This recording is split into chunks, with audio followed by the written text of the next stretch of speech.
Hello friends, आज फिर से आप लोगों का इस स्मार्ट सीटेट यूट्यूब चैनल में स्वागत है।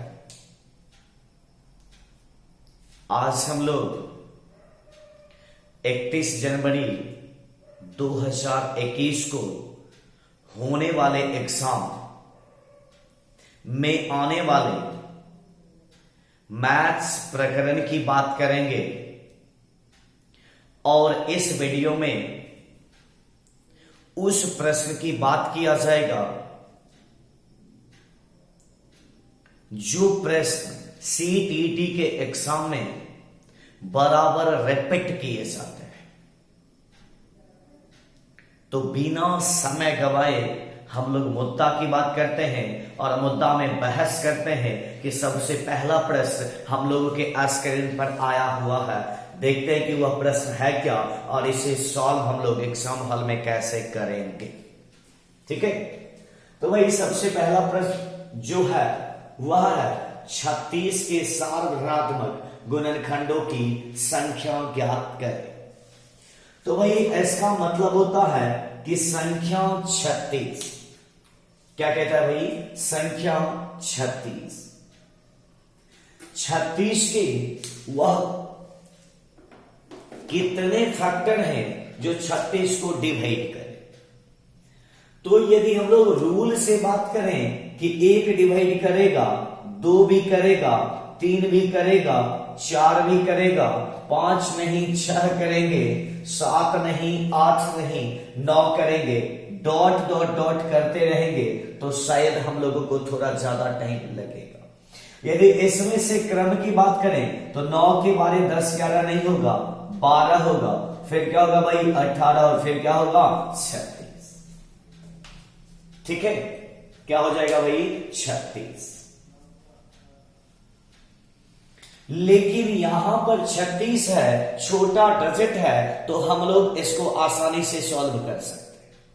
यदि एग्जाम हॉल में आपको पूछ देगा 112 का क्या होगा, 468 का क्या होगा, 666 का क्या होगा, तो हम लोग भाई क्या कर देंगे, पता चलेगा कि टाइम मेरे पास नहीं बचा।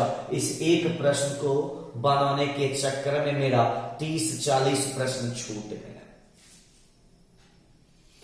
तो एग्जाम हॉल में हम लोग ऐसे नियम से नहीं बनाने का काम करेंगे। क्या भाई, ध्यान से देखना, यह जो डिजिट दिया हो, जिस डिजिट का पूछता उस डिजिट को हम लोग अभाज्य गुणनखंड में तोड़ेंगे, 2 से लगाएंगे, कितना बार में लगेगा भाई 18, फिर 2 से लगाएंगे, कितना बार में लगेगा 9, फिर 3 से लगाएंगे 3। ध्यान से देखना इस प्रकरण को, इसको छोड़ दो। क्या किए, अभाज्य गुणनखंड में तोड़ दिए। इसके बाद हम लोग इस तोड़े हुए डिजिट को पावर के रूप में लिखेंगे। 2 कितना है, 1 2, क्या लिखेंगे भाई 2 पर पावर 2। 3 कितना है, क्या लिखेंगे 3 पर पावर 2। ध्यान से देखिएगा क्या कर रहे हैं, डिजिट को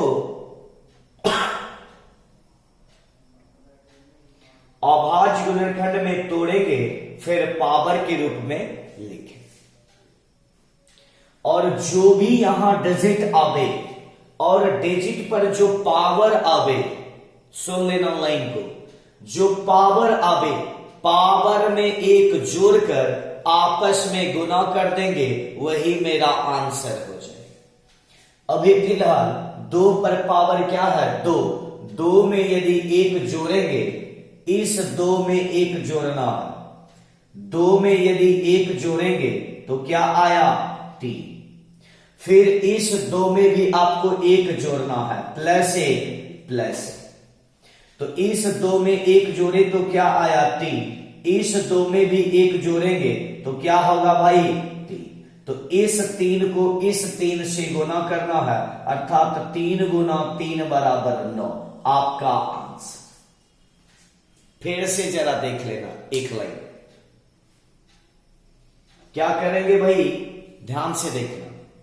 अभाज्य गुणनखंड में तोड़ेंगे, पावर के रूप में लिखेंगे।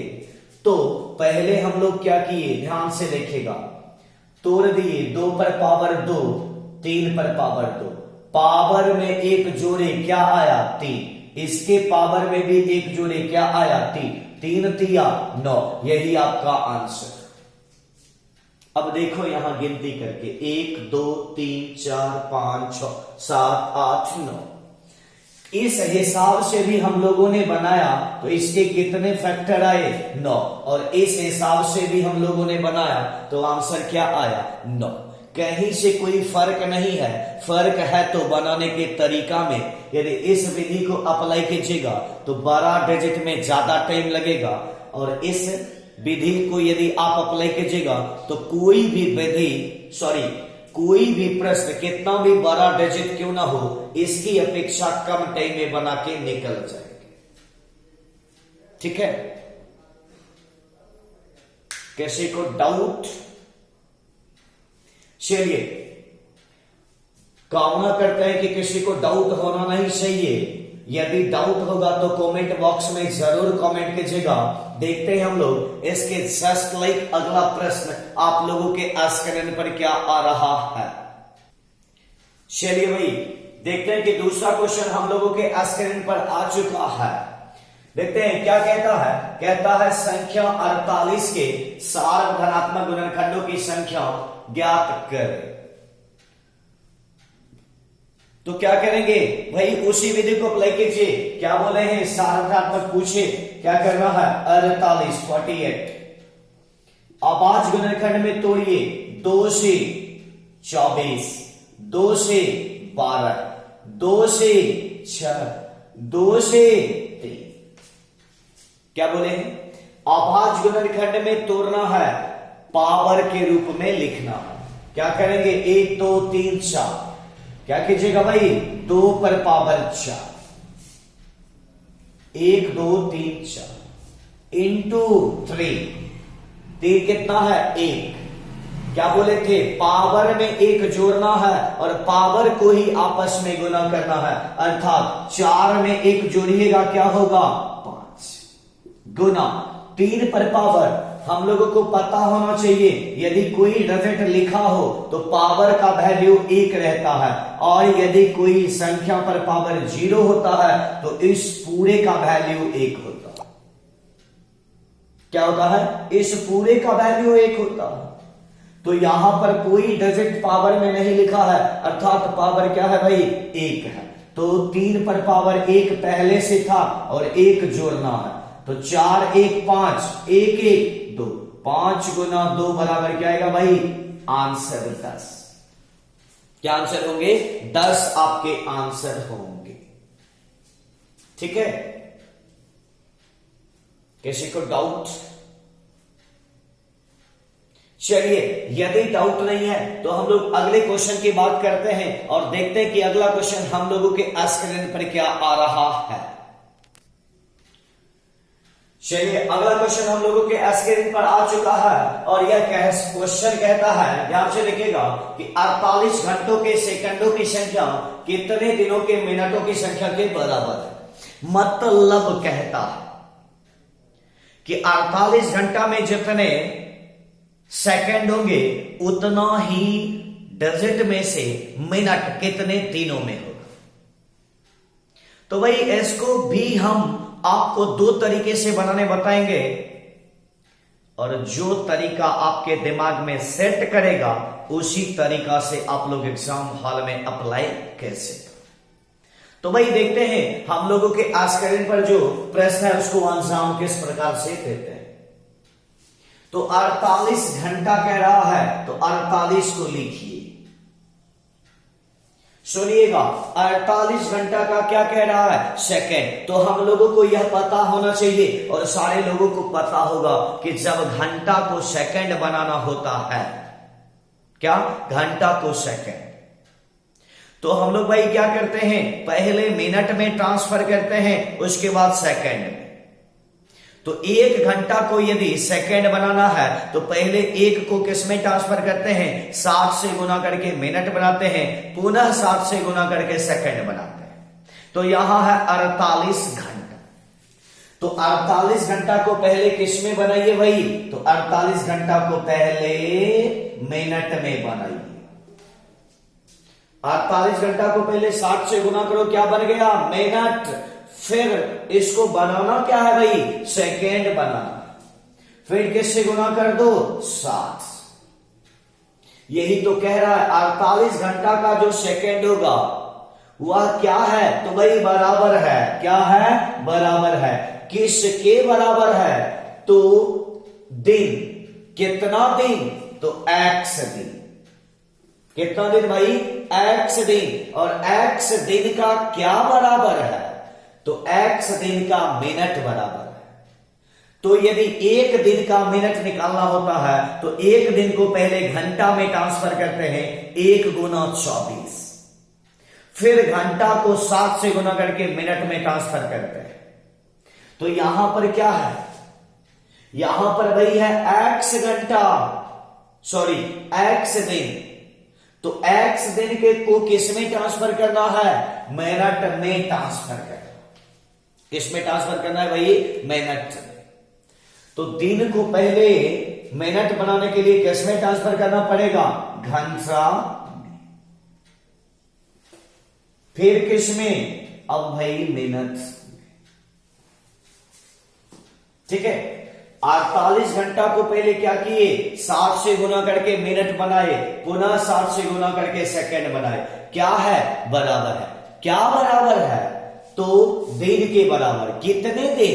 x दिन। x दिन का क्या बराबर है? तो भाई मिनट बराबर है। तो दिन को पहले 24 से गुना करके क्या बनाओ? घंटा। फिर 60 से गुना करके क्या बनाओ? मिनट। फटाफट काट लो। 60 कैंसिल। 24 दूनी 48। ठीक है। क्या होगा? 24 दूनी 48। और यहां से कर दोगे 60 दूनी 120। तो आंसर क्या हो जाएगा भाई? 120 बराबर x लिखो या x बराबर 120 दिन लिख दो, आपका आंसर होगा। क्या आंसर होगा भाई? आपका आंसर होगा 120 दिन। किसी को डाउट है?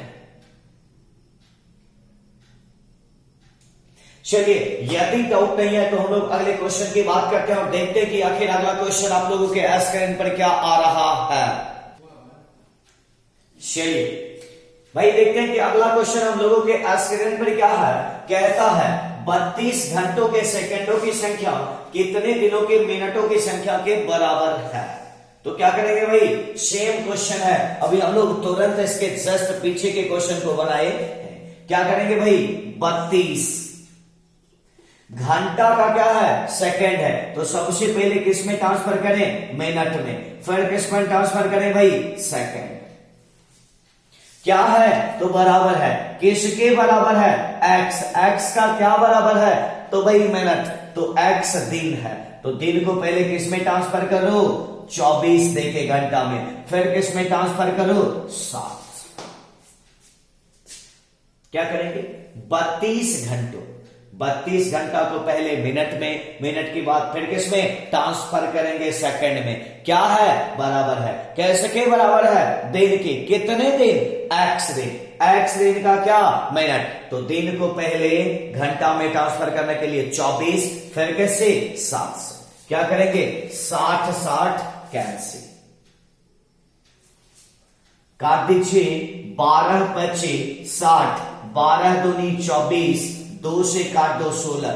16 गुना 5 बराबर 80 बराबर x आपका आंसर। ठीक है। तो इस प्रश्न को हम लोगों ने एक तरीका से देख लिया है, एक तरीका और बता रहे हैं। यदि दिमाग में आप लोगों को सेट कर जाएगा तो बहुत ही आसान होगा। प्रश्न को देखिएगा और 1 सेकेंड लगेगा भी नहीं और आप प्रश्न को जवाब दे दीजिएगा। ठीक है। तो भाई हम लोग देखते हैं कि आखिर इस प्रश्न का जवाब आप दूसरे विधि से कैसे देते हैं। चलिए देखिएगा, 32 घंटा, याद रखना जब घंटा का सेकंड दिया हो तो घंटा के सामने में याद रखना 2 और दिन के सामने में याद रखना 5। क्या याद रखोगे भाई? 5।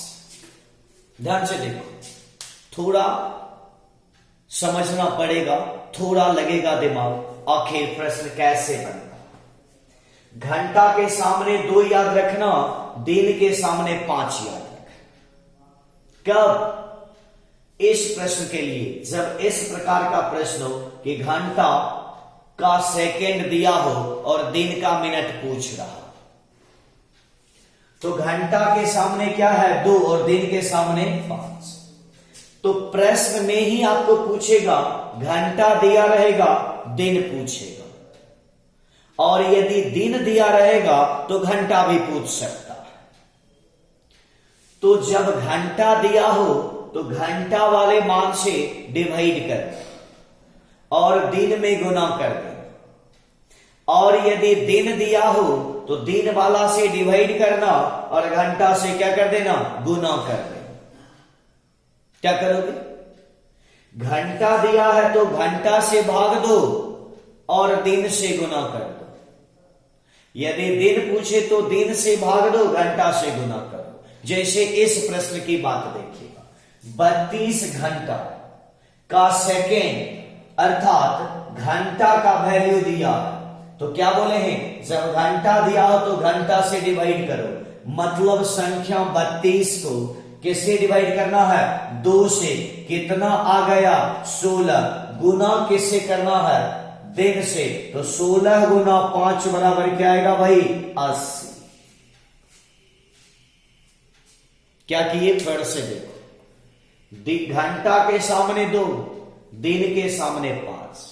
यदि घंटा दिया हो तो घंटा से डिवाइड करो, दिन दिया रहे तो दिन से डिवाइड करो, और जिससे डिवाइड करोगे जो बच जाएगा उससे गुना कर दो। इसके जस्ट पहले प्रश्न की यदि हम लोग बात करें तो वह प्रश्न कहता था 48 घंटा के सेकेंडों की संख्या कितने दिनों के मिनटों की संख्या के बराबर है? तो 48 घंटा ही दिया हुआ था, तो घंटा से डिवाइड करो, कितना आ गया? 24। 24 को 5 से गुना कर दो, आंसर क्या आएगा भाई? 120। जाके देख लो पीछे वीडियो को थोड़ा बैक करके कि 120 आंसर आया था या नहीं। ठीक है, चलिए अब हम लोग आगे प्रश्न की बात करते हैं कि अगला प्रश्न हम लोगों के स्क्रीन पर क्या आ रहा है।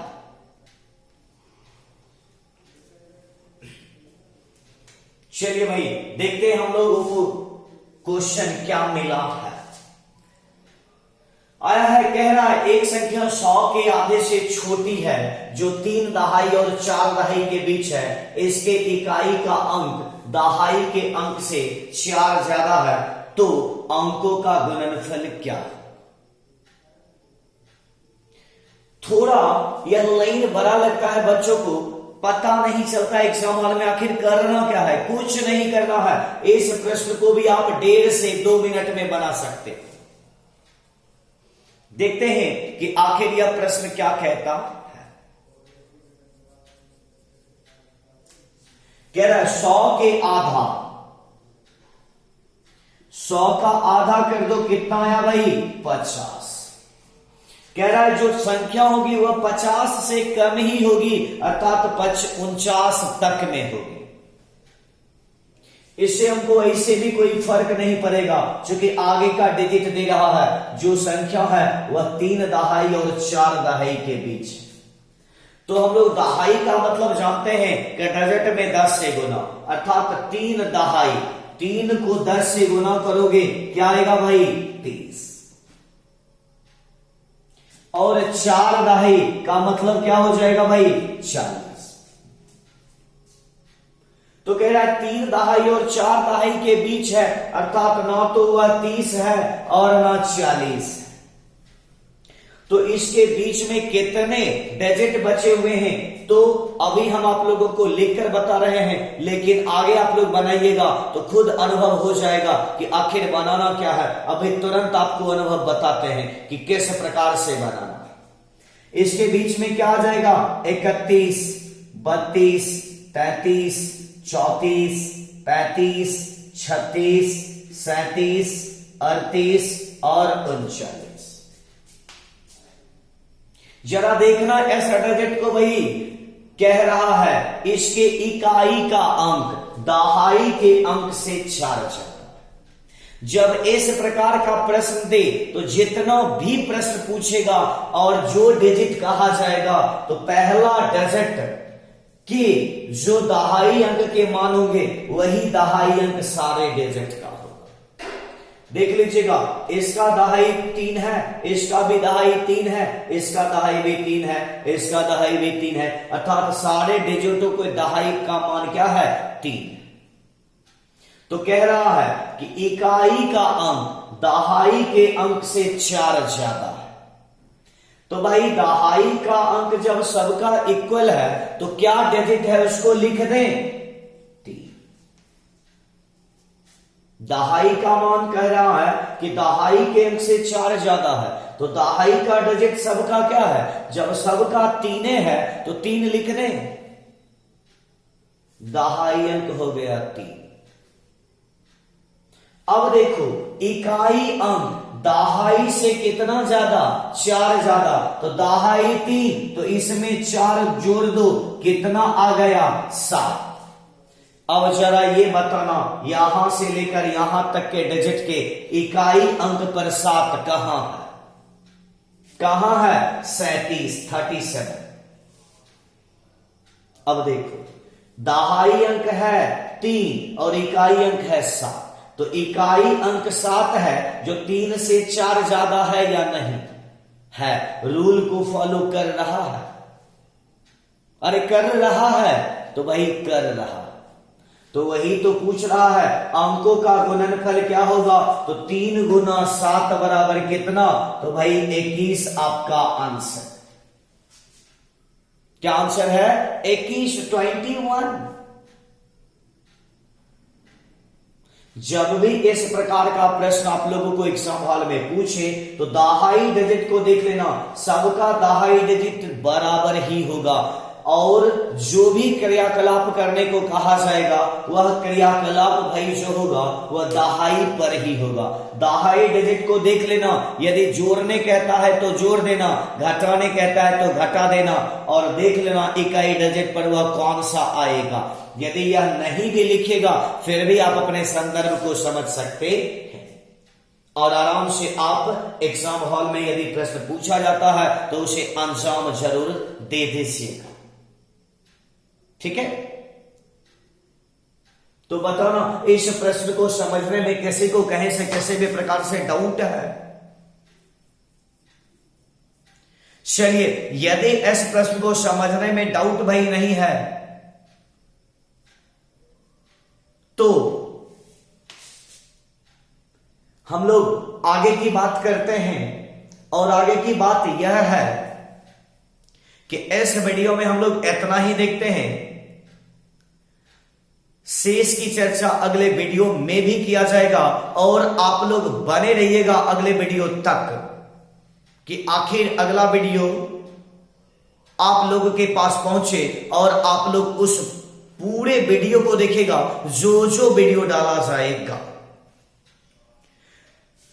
तो जाते जाते एक बात यह है कि यदि आप लोगों को समझाने का तरीका ठीक लगा होगा, समझ आ गया होगा, और यदि आप इस प्रकार के वीडियो को देखना चाहते हैं बहुत जल्द, तो यदि अभी तक आप लोग चैनल को सब्सक्राइब नहीं किए हैं तो इस चैनल को सब्सक्राइब करें, लाइक करें और दोस्तों में शेयर भी जरूर करें, ताकि जो भी नया वीडियो अपलोड किया जाए उसका नोटिफिकेशन आप लोगों तक पहुंचता रहे। तो इस वीडियो में हम लोग इतना ही देखते हैं, फिर मिलते हैं अगले वीडियो के साथ। तब तक के लिए गुड बाय।